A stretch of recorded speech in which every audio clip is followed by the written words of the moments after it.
Hello everyone, कैसे हैं आप सब। एक बार पुनः शिव कोचिंग क्लासेस पर स्वागत है। उम्मीद करता हूं आप सब अच्छे होंगे। और आज एक महत्वपूर्ण टॉपिक है आपके लिए। यदि आप 12th क्लास के बाद आप अपने कैरियर में ये सोच रहे हैं कि हमको यूपीएससी का एग्जाम देना है, तो यूपीएससी के बारे में कंप्लीट नॉलेज यहाँ पर मैं आपको समझाने वाला हूँ कि कौन से स्टूडेंट यूपीएससी का तैयारी करें, यूपीएससी के तैयारी के लिए कौन सा बेस्ट कोर्स होता है, हमें कितना समय लगेगा और हम किस प्रकार से तैयारी करेंगे, पेपर कैसे होता है, एज लिमिट क्या होता है, कट ऑफ कैसे बनता है, किस प्रकार से पेपर आएगा, क्वेश्चन किस प्रकार से आएगा, ये संपूर्ण जानकारी आज के इस वीडियो में आपको मिलने वाला है। तो कैरियर गाइडेंस के ऐसे ही वीडियोज पाने के लिए चैनल को सब्सक्राइब कर लें ताकि आप लोगों का जो भी डिमांड रहेगा आपके लिए हेल्प किया जाएगा। चलिए शुरू करते हैं। सबसे पहले बात आती है मेरे बच्चों, व्हाट इज यूपीएससी। यूपीएससी है क्या? यूपीएससी का नाम हर बच्चा सुनता है लेकिन उसके बारे में कंप्लीट डिटेल्स उसको पता नहीं होता। ऐसे में यदि कोई भी तैयारी करने में लग जाए तो क्या सबका यहाँ पर एंट्रेंस एग्जाम निकल पाएगा? ऐसा नहीं होता है। पहले उसके बारे में संपूर्ण जानकारी रखें, फिर आप समझें कि क्या हम इस एग्जाम को दे सकते हैं, क्या हमारे पास इतना काबिलियत है कि हम एग्जाम में पास हो सकते हैं। ऐसे में प्यारे बच्चों क्या होता है कि जब आपके पास संपूर्ण नॉलेज होता है, आप उसके बारे में आप तैयारी कर रहे होते हैं, तो आपका कहीं ना कहीं सिलेक्शन भी हो जाता है। और जब उसके बारे में कोई जानकारी नहीं है, आप किसी के कहने पर कुछ करने लग गए तो फिर आपको वहां पर दिक्कत होती है। तो सबसे पहले यूपीएससी का पूरा नाम यदि हम बात करें तो यूनियन पब्लिक सर्विस कमीशन, यानी प्यारे बच्चों भारत सरकार का, आपको पता है सिविल सेवा आपने सुना होगा, इसी के थ्रू, इसी के सर्विस को प्रशासनिक अधिकारी यूपीएससी, भारतीय लोक सेवा संघ, समझ रहे हैं, यानी यूपीएससी के थ्रू सिविल सर्विस एग्जाम यही कहलाता है और इसी के थ्रू हम प्यारे बच्चों प्रशासनिक अधिकारी बन पाते हैं। तो यूपीएससी का पूरा नाम यूनियन पब्लिक सर्विस कमीशन। इसके लिए हम बात करें तो एक प्रकार का एक संस्थान है। ये नौकरी नहीं है कि यूपीएससी एक नौकरी है, ये एक प्रकार का संस्थान है जिसे हम गवर्नमेंट ऑफ इंडिया का एजेंसी कहते हैं। गवर्नमेंट ऑफ इंडिया मतलब भारत सरकार का एक प्रकार का एजेंसी है जिसके माध्यम से पेपर कंडक्ट कराया जाता है। अब इसके द्वारा जो पेपर कंडक्ट कराया जाता है, इसमें दो प्रकार के यहाँ पर प्रशासनिक अधिकारी बनते हैं, ग्रुप ए और ग्रुप बी। अब इसके अंतर्गत प्यारे बच्चों जैसे मैं बात करूं IAS, IPS, IFS, CDS, IRS, इस प्रकार के प्रमुख अधिकारी बनते हैं। और मैं कई प्रकार के यहाँ पे थोड़ा सा आपको मैं बता सकता हूँ कि जो ग्रुप ए के कई प्रकार के अधिकारी हैं, जैसे मेरे बच्चों इंडियन फॉरेन सर्विस ऑफिसर, ठीक है, revenue service officer, Indian corporate law service officer, audit and accountancy service officer, civil accountancy officer, railway accountancy officer, defence accountancy officer, है ना, पोस्टल सर्विस ऑफिसर। ऐसे मतलब कई प्रकार के ऑफिसर जो बनते हैं पर बच्चों वो यूपीएससी से, चाहे आप रेलवे विभाग की बात करें, चाहे टैक्स विभाग की बात करें, चाहे सड़क विभाग की बात करें। आपको पता है कि भारत में हर एक क्षेत्र में कहीं ना कहीं अधिकारी पद होता है प्यारे बच्चों, और उनमें भारत सरकार का एक प्रमुख ऑफिसर होता है। वो ऑफिसर जो बनता है यूपीएससी के थ्रू बनता है। इतना क्लियर हो गया आपको कि गवर्नमेंट ऑफ इंडिया के एजेंसी है, इसके थ्रू एग्जाम कंडक्ट कराया जाता है और एग्जाम के हिसाब से आपका मेरिट बनता है और उस मेरिट के आधार पर प्यारे बच्चों आपको आपका पोस्ट मिलता है जो आप सेलेक्ट किए रहते हैं। थोड़ा सा पहले हम इंफॉर्मेशन समझते हैं कि एज लिमिट क्या होता है, ऐसे कौन से बच्चे हैं कि इसका एग्जाम दे पाएंगे। तो सबसे पहले प्यारे बच्चों एज लिमिट आप समझ लो। एज लिमिट जो होता है जनरल वालों का 21 से 32, यानी आप जनरल में प्यारे बच्चों से ब्राह्मण है ना, या कि आप जनरल करने के लिए आपको सबको पता है प्यारे बच्चों ब्राह्मण होते हैं, और इस प्रकार से जैसे बघेल है ना, और आपके जैसे मान लीजिए गुप्ता वगैरह, तो ये सब किस में आते हैं? जनरल में आते हैं। आप लोग सबको पता होगा कि जैसे मैं पटेल हूं तो मैं ओबीसी की कैटेगरी का हूं। तो यहाँ पर जनरल वालों के लिए 21 से 32 साल का लिमिट होता है, मतलब 21 साल से 32 साल के बीच में आप होंगे तभी आप इसका एग्जाम दे पाएंगे। साथ में ओबीसी की बात करें, ओबीसी में प्यारे बच्चों 3 वर्ष का छूट होता है, मतलब 21 से 32 के साथ साथ आपको 3 साल का और छूट मिल गया, मतलब आप 35 साल तक दे पाएंगे। इसी प्रकार यदि ST/SC की बात करें तो यहाँ पर इनको 5 साल का छूट मिलता है, यानी 21 से 32 तो है ही, 5 साल और जोड़ दो तो 37 साल तक, यानी 37 वर्ष की उम्र तक आप इसका पेपर दे पाएंगे। ये जरूरी है जानना। क्वालिफिकेशन क्या होना चाहिए? क्या 12th के बाद आप इसका एग्जाम दोगे? नहीं, क्वालिफिकेशन होना चाहिए पर बच्चों आपका ग्रेजुएशन। ग्रेजुएशन मतलब जैसे BSc कर लो आप, 3 साल का कोर्स, BCA कर लो, BSc ऑनर कर लो, BSc नर्सिंग कर लो, B फार्मा कर लो, VTech कर लो, LLB कर लो, MBBS कर लो, किसी भी क्षेत्र में BA कर लो, VCom कर लो। प्यारे बच्चों, ग्रेजुएशन कोर्स के ऊपर मैंने ऑलरेडी वीडियो बनाया है जो आप लोग देखे होंगे। यदि मैं अटेम्प्ट की बात करूं, अटेम्प्ट में प्यारे बच्चों तो जनरल वाले 6 बार अटेम्प्ट, OBC की बात करूं तो 9 बार, और ST/SC में कोई डिमांड नहीं है, एज लिमिट होना चाहिए 37 से कम में। अटेम्प्ट मतलब फिक्स है, आप एक बार एग्जाम दे लिए, जिसे प्री दे लिए तो आपका एक बार काउंट हो गया। यदि मान लीजिए आप जनरल कैटेगरी से थे, आप केवल 6 बार ही एग्जाम दे पाओगे। चाहे आप प्री में चलो, प्री में गए भैया, फिर आपका मेंस में, फिर आपका इंटरव्यू हो गया, तो चाहे आप कहीं भी फेल हो जाओ, समझ रहे हो, आप प्री निकाल लिए, मेंस में फेल हो गए, तब पर भी आपका एक बार राउंड हो जाएगा, इंटरव्यू में फेल हो गए फिर भी आपका राउंड गिना जाएगा। इसलिए केवल और केवल जनरल वालों के लिए 6 साल पर बच्चों। और यदि मैं बात करूं OBC की बात तो OBC में 9 बार, और यदि मैं ST/SC की बात करूं तो ST/SC वाले बच्चे कितने बार दे सकते हैं? तो एज लिमिट 37, यानी 37 साल की उम्र तक। ये हो गया थोड़ा सा, ये जानकारी हुआ। अब मैं बात करता हूं फिर बच्चों इसका एग्जाम कैसे कंडक्ट कराया जाता है। तो UPSC एग्जामिनेशन 3 भागों में बांटा गया है। एक पहला होता है प्रीलिम्स। प्रीलिम्स में प्यारे बच्चों 2 प्रकार से पेपर होता है। एक पेपर फर्स्ट होता है जिसे सामान्य जानकारी अर्थात जनरल नॉलेज का पेपर होता है। दूसरा होता है CSET होता है, इसमें रीजनिंग भी हो जाता है, हिंदी भी आ सकता है, आपका मैथ भी आ सकता है। ये पासिंग मार्क्स का होता है, इसमें आप पास हो जाए बस, लेकिन इसमें से आपका मेरिट बनता है। जैसे 100 क्वेश्चन आते हैं, 100 क्वेश्चन सामान्य अध्ययन के प्यारे बच्चों, 100 क्वेश्चन में से इसका एक निश्चित सिलेबस होता है। मैं यहाँ पे अब सिलेबस की बात नहीं करूंगा कि कौन कौन से आपका, मान लीजिए साइंस तो है ही है, फिजिक्स केमिस्ट्री तो आना ही है, एक एक 2-2 3-3 अंक के हर सब्जेक्ट से आता है, कंप्यूटर हो गया फिर बच्चों, और आपका ST/SC एक्ट हो गया, भूगोल हो गया, राजनीति शास्त्र हो गया, और आपका जीव विज्ञान हो गया, इतिहास हो गया, राजनीति शास्त्र तो बता दिया, अर्थशास्त्र हो गया, ये संपूर्ण जानकारी हो गया आपका करंट अफेयर्स का, और मान लीजिए खेल सामग्री, सब कुछ यहाँ पे समान अध्ययन, मतलब जितना भी आप समझ सको, यानी 12th तक में जितना आपने पढ़ा है GK, समझ रहे। तो ये फर्स्ट पेपर होता है जो कि 100 क्वेश्चन पूछा जाता है, टोटल 200 अंक होता है। और फिर बच्चों UPSC के एग्जाम में आपका निगेटिव मार्किंग भी होता है, ऐसा नहीं है कि आप तुक्का लगा दो। 1/3 मतलब 3 सही आपने किया और 1 गलत कर दिया, सॉरी आपने 3 गलत कर दिया और 1 सही कर दिया, खत्म कहानी। ये चीज होता है 1/3 पे बच्चों। 1/3 मतलब 33%, समझ रहे हो। 1/3 का मतलब ये होता है, ठीक है। चलिए अब यहाँ पर CSET में फिर बच्चों इसमें भी निगेटिव मार्किंग होता है, लेकिन आपको इसमें पासिंग मार्क्स रहता है कि इतना नंबर आप पा जाओ फिक्स, इसमें पास हो जाते हैं, बस इतना CSET में रहता है। लेकिन जो आपका पेपर फर्स्ट होता है यही आपका प्री एग्जाम का मेन पेपर होता है, इसी के आधार पर आप मेंस एग्जाम में एंट्री कर पाओगे।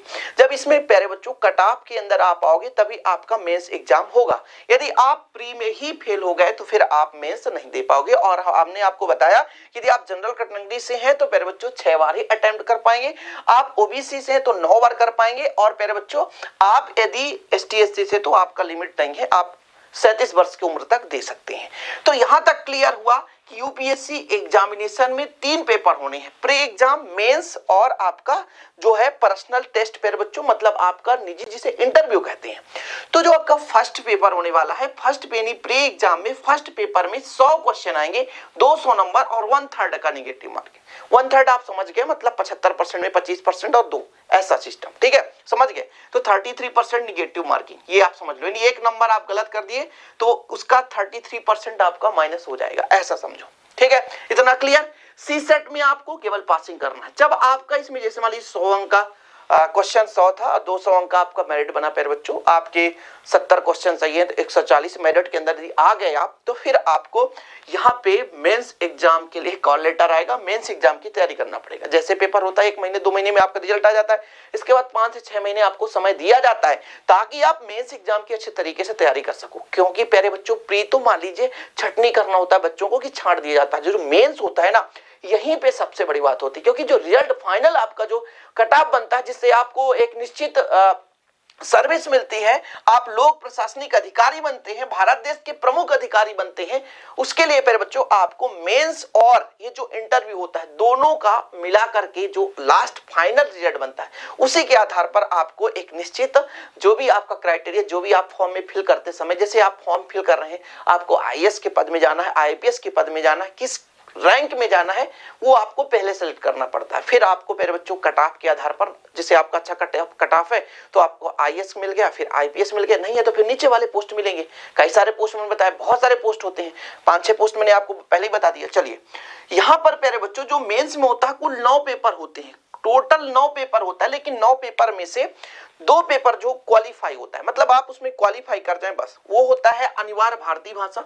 एक आपका भारतीय भाषा, भारत में कोई भी भाषा बोलचाल में आपकी हो, उस भाषा को आपको 300 अंकों का टेस्ट देना पड़ेगा, मतलब रिटर्न रहेगा, लिखने का रहेगा, उसमें ऑब्जेक्टिव टाइप क्वेश्चन नहीं रहेगा। यहाँ पे जो है ऑब्जेक्टिव टाइप के क्वेश्चन ही पूरे फर्स्ट पेपर में जो प्री एग्जाम होता है ऑब्जेक्टिव टाइप का क्वेश्चन होता है, लेकिन यहाँ पर रिटर्न एग्जाम, मेंस एग्जाम मतलब रिटर्न एग्जाम पूरा का पूरा आपको लिखना होगा। मेंस एग्जाम मतलब रिटर्न एग्जाम आपको पूरा का पूरा लिखना होगा प्यारे बच्चों। जैसे यहाँ पर मैंने कहा आपको कि 300 अंक और ये भी 300 अंक, लेकिन इसमें आपको क्वालिफाई करना है। अंग्रेजी अनिवार्य, जैसे आप अनिवार्य भारतीय भाषा, आप इंग्लिश आपका है तो इंग्लिश तो एक कंपलसरी है, हो नहीं है, आपने हिंदी ले लिया तो दोनों का आपको प्यारे बच्चों क्या करना पड़ेगा, है ना, पेपर देना पड़ेगा। और ये इसमें केवल आपको पास होना है, इसमें स्कोरिंग नंबर नहीं कि आप स्कोर करो। यहां से शुरू होता है जो 7 पेपर होंगे, 7 में से एक आपका निबंध है 250 अंक का, और फिर प्यारे बच्चों 4 पेपर होते हैं सामान्य अध्ययन का। सामान्य अध्ययन में क्या आ जाएगा, जैसे भूगोल है ना, राजनीति शास्त्र है, इतिहास हो गया, इतिहास में भी 3 है आपका, प्राचीन, मध्यकालीन, आधुनिक इतिहास, समझ रहे हैं, और अर्थशास्त्र, राजनीति शास्त्र, भूगोल। यहां से प्यारे बच्चों सामान्य विज्ञान भी उसमें सम्मिलित होता है, करंट अफेयर्स का भी उसी के अंतर्गत रहता है, ये चीज है। तो 4 जो आपका सामान्य अध्ययन का 250 अंक का होता है, समझ लो। एक तो निबंध 250 अंक का, और फिर आपका जो 4 पेपर है समान अध्ययन का 250 अंक। फिर आपको एक वैकल्पिक विषय चुनना होता है, वैकल्पिक विषय फर्स्ट और सेकंड, इसमें भी 250 अंक। वैकल्पिक विषय का मतलब जैसे आप कोई मेन सब्जेक्ट चूज कर ले कि हम भूगोल से हैं, भूगोल चूज कर ले, और एक दूसरा सब्जेक्ट राजनीति शास्त्र, उसका फिर अलग से होगा। ये समान अध्ययन का हो गया, उसमें भी सिलेबस रहता है, ऐसा नहीं रहता कहीं से भी क्वेश्चन पूछ, एक निश्चित सिलेबस रहता है, सिलेबस के अंतर्गत ही आता है। तो ये हो गया प्यारे बच्चों। इसके बाद लगभग समझो कितने 7 पेपर, 7 दूनी 14 और 14 3 17, 1750 अंक, 1750 अंक का प्यारे बच्चों मेंस हो गया। इसके बाद लगभग 275 अंक का अभी जब तक हुआ, अभी ये 275 अंक का आपका इंटरव्यू होता है।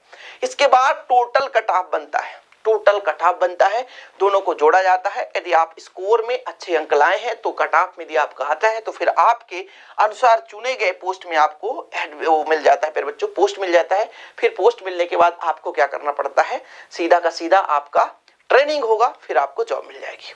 और ये भारत देश का सर्वश्रेष्ठ जॉब है, आपको पता होगा सिविल सर्विस एग्जाम पे बच्चों, सिविल सर्विस में भारत के लोक प्रशासनिक अधिकारी बनने जा रहे हो। तो अब यहां तक तो क्लियर हो गया।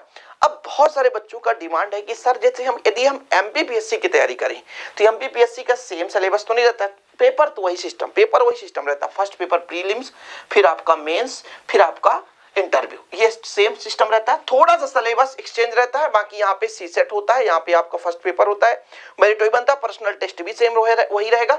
यहाँ पर जो आपका मेंस का थोड़ा बहुत जैसे एमपी जी का तो एमपी का भी रहेगा, थोड़ा सा सिलेबस इधर उधर, बाकी सिलेबस भी लगभग सेम होता है। तो ये प्यारे बच्चों आपका यूपीएससी का हो गया, इसी प्रकार एमपीपीएससी। सबसे बड़ा दिक्कत ये है कि सर हम 12th के बाद ही हम इसकी तैयारी करना चाहते हैं, तो हमको कौन सा सब्जेक्ट लेकर पढ़ना चाहिए। तो चूंकि हम यदि आपको बता दें प्यारे बच्चों कि चूंकि आपका जो सामान्य अध्ययन होता है ये आपके मैथमेटिक्स में तो होता नहीं है, बायोलॉजी से आप पढ़ रहे हो, पीसीबी कर रहे हो, मान लीजिए आप बीएससी कर रहे हो, तो वहां भी नहीं होगा। तो फिर हमें क्या करना चाहिए, वाकई में जिसका लक्ष्य है कि हमें यूपीएससी फाइट करना है तो वो हमारे हिसाब से बीए ले ले, बीए कर ले, 3 साल का बीए कर लो, एमए कर लो किसी पर्टिकुलर सब्जेक्ट से, जो आपको मेन सब्जेक्ट यहाँ पर, जैसे आप भूगोल से कर रहे हो, राजनीति शास्त्र से कर रहे हो, तो यहाँ पर आपका मेन सब्जेक्ट हो जाएगा। ऐसा मैं क्यों कह रहा हूं, क्योंकि यूपीएससी में सबसे ज्यादा जो मेंस में लिखना होता है वो आपको प्यारे बच्चों है ना आर्ट सब्जेक्ट से ही लिखना पड़ता है। हिंदी आपका जैसे निबंध लिखना पड़ेगा, ऐसे पर 250, तो हिंदी आपसे अच्छे से आना चाहिए क्योंकि हमारा राष्ट्रभाषा है। हिंदी आपको आएगा तभी तो आप निबंध लिख पाओगे। तो ये चीजें हैं। अब कोई कहे कि सर अभी तक हम बिल्कुल कुछ नहीं पढ़े और हम आसानी से तैयारी कर, तो ऐसा नहीं है प्यारे बच्चों। जिसका एक चीज तो मैं बताना चाहता हूं कि ये जो एंट्रेंस यूपीएससी ऐसा खाने वाला नहीं है कि बिल्कुल रसगुल्ला मिला हम उठाकर खा जाए। जो बच्चा वाकई में अभी तक में कुछ ना कुछ करने के लिए कोशिश किया होगा और मेहनत किया होगा, उसके पास नॉलेज होगा, क्योंकि जो बच्चा यदि बचपन से नहीं पढ़ रहा होता है तो उसका बुद्धि जो होती है कमजोर हो जाती है, सबको पता है। क्योंकि जब आपको शब्द का अर्थ पता नहीं है तो फिर आगे चलकर आप नहीं कर पाओगे। तो जो बच्चा वाकई में ये हुनर रखता हो कि हाँ यार मुझे 10 घंटे 15 घंटे भी मेहनत करना पड़ जाए मैं करूंगा जीवन में, यहां से आपका मोड़ शुरू हो जाता है 12th के बाद। 12th के बाद यदि आपके पास वक्त है अच्छा कुछ करने के लिए और आप वाकई में कर पाओगे, ये नहीं कि आप घर से बाहर गए, मम्मी पापा का पैसा भी लॉस कर रहे हैं, आप पैसे बर्बाद कर रहे हैं, केवल आप फेसबुक व्हाट्सएप से चैटिंग इंस्टाग्राम चला रहे हैं, ऐसे में ये नहीं होने वाला भैया। ये कोई आसान चीज नहीं है, समझ रहे हो। ये चपरासी की नौकरी नहीं है। आजकल चपरासी की नौकरी में भी कतार लगनी पड़ती है, 10-10 हजार लोग एक कतार में होंगे तो 5 लोगों का सिलेक्शन होगा। समझो ये यूपीएससी है मेरे बच्चों। लाखों करोड़ों लोग जब फॉर्म भरते हैं, लाखों लोग, लाख तो छोड़ो यार, 2-2 3-3 लाख भरते हैं। अभी बता रहा हूं कि एक 5000 की पोस्ट आ जाए तो उसमें 10 लाख लोग भरते हैं। तो यूपीएससी में समझो कि ज्यादा तो नहीं भरेंगे क्योंकि भैया सबके पास क्षमता नहीं है, फिर भी लाख 2 लाख तो भरेंगे स्टूडेंट। उसमें से 700-800 लोगों को नौकरी मिलता है क्योंकि भैया आपको पूरा जिला का कमान दे दिया जाता है, आपको पूरे संभाग का कमान दे दिया जाता है, आगे चलकर आप पूरे एक स्टेट लेवल के अधिकारी बन जाते हैं। तो इसके लिए तो कुछ ना कुछ दिमाग रखना पड़ेगा। तो जो वाकई में सिंसियर हो जाता है कि नहीं हम किसी कार्य के प्रति अभी से हम, जैसे आपको कोई काम दे दिया गया मेरे बच्चों, उस काम के प्रति हम कृतज्ञ हैं, बिल्कुल हम उसको अच्छे तरीके से अपने दिल से और अपना मान कर रहे हैं, ये चीज अभी से आपके मन में हो जाना चाहिए। यदि आप अभी से इंटरफेयर इसके लाइफ में उसके लाइफ में करोगे तो आप ऐसा नहीं कर पाओगे। तो आपको यदि इस चीज को अच्छे से तैयारी करना हो तो बिल्कुल आज से बिल्कुल ध्येय बना लो कि हाँ हमारे मन में यूपीएससी ही है और यूपीएससी के लिए हमको आज से एकदम विधिवत तैयारी करना है, तो आप डेफिनेट रूप से कर पाओगे। और इसी प्रकार के करियर गाइडेंस में जो भी टॉपिक है कमेंट बॉक्स में कर देना। मैं डेली एक वीडियो लाता हूं, कोशिश यही करता हूं कि मैक्सिमम लोगों का कमेंट पिन कर सकूं। उम्मीद करता हूं वीडियो पसंद आए, पसंद आए लाइक करें, शेयर करें। मिलते हैं वीडियो के साथ। जय हिंद, वंदे मातरम।